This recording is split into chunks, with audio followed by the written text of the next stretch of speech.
Assalamualaikum warahmatullahi wabarakatuh. Perkenalkan, saya Muhammad Alfi Rido dengan NIM 07011823280666 dari kelas C Kampus Indralaya.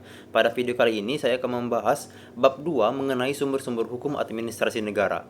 Buku karya Dr. Sahya Anggara, MSI, sebagai tugas dari mata kuliah Hukum Administrasi Negara yang diampu oleh Bapak Ar-Rahman Syafebri, SIP MSI. Pada pembahasan pertama, yaitu pengertian sumber hukum. Pada umumnya, sumber hukum adalah segala sesuatu yang dapat menimbulkan aturan hukum serta tempat ditemukannya aturan hukum. Ada dua macam sumber hukum, yaitu sumber hukum material dan sumber hukum formal. Sumber hukum material meliputi faktor-faktor yang ikut mempengaruhi materi atau isi dari aturan hukum. Sedangkan hukum formal adalah berbagai bentuk aturan hukum yang ada. Selanjutnya pembahasan kita yang kedua, yaitu tentang negara hukum. Pengertiannya yaitu beberapa ciri negara yang dapat disebut negara hukum ialah yang memiliki yang pertama, supremacy of the law, yang kedua equality before the law, yang ketiga constitution based on the human right. Menurut penjelasan UUD 1945, negara Republik Indonesia adalah negara yang berdasarkan atas hukum atau Rechtsstaat, tidak berdasarkan kekuasaan belaka atau Machtsstaat. Yang kedua, klasifikasi negara hukum. Berdasarkan klasifikasinya, negara hukum dapat dibedakan menjadi dua. Selanjutnya, pembahasan kita yang ketiga, yaitu tentang Pancasila sebagai sumber hukum. Pancasila sebagai hasil konveksi pendiri bangsa Indonesia dijadikan sebagai azas bagi sistem politik negara, menjadi rujukan sumber hukum segala dari sumber hukum yang berlaku di Republik Indonesia. Pembahasan kita yang keempat, yaitu azas legalitas. Dalam suatu negara, terutama yang menyebut dirinya negara hukum, unsur yang pertama dan terutama adalah azas legalitas. Pembahasan kita yang kelima, yaitu tentang kebebasan bertindak hukum administrasi negara.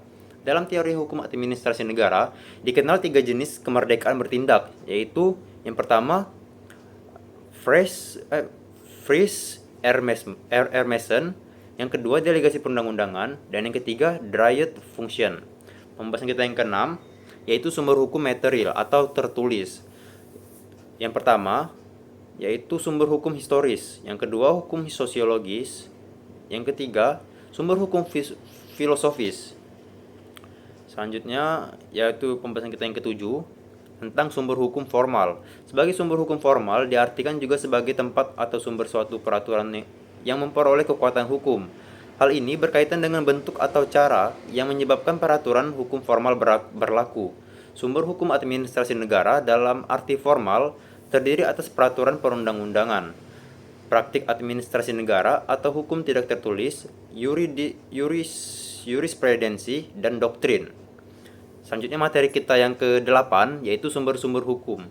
Dalam pengertian sosiologis dan sejarah, sumber-sumber hukum dalam arti sosiologis merupakan lapangan pekerjaan bagi seseorang sosiolog hukum. Namun, penelaahan sumber-sumber sosiologis hukum juga dapat relevan bagi seseorang yang mempelajari sumber-sumber hukum dalam arti yang formal. Selanjutnya pembahasan kita yang ke-9, yaitu azas-azas hukum administrasi negara.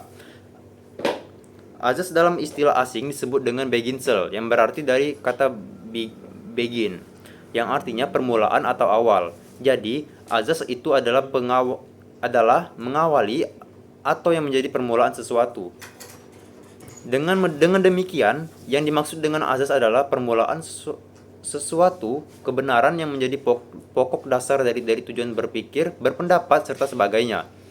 Adapun pembagian asas, yang pertama, azas kepastian hukum, yang kedua, azas keseimbangan, yang ketiga, azas kesamaan dalam mengambil keputusan administrasi, yang keempat, azas dalam bertindak cermat, yang kelima, azas motivasi untuk setiap keputusan administrasi, yang keenam, jangan mencampur adukan kewenangan, yang ketujuh, azas permainan yang layak, kedelapan, azas keadilan atau kewajaran, yang kesembilan, azas menanggapi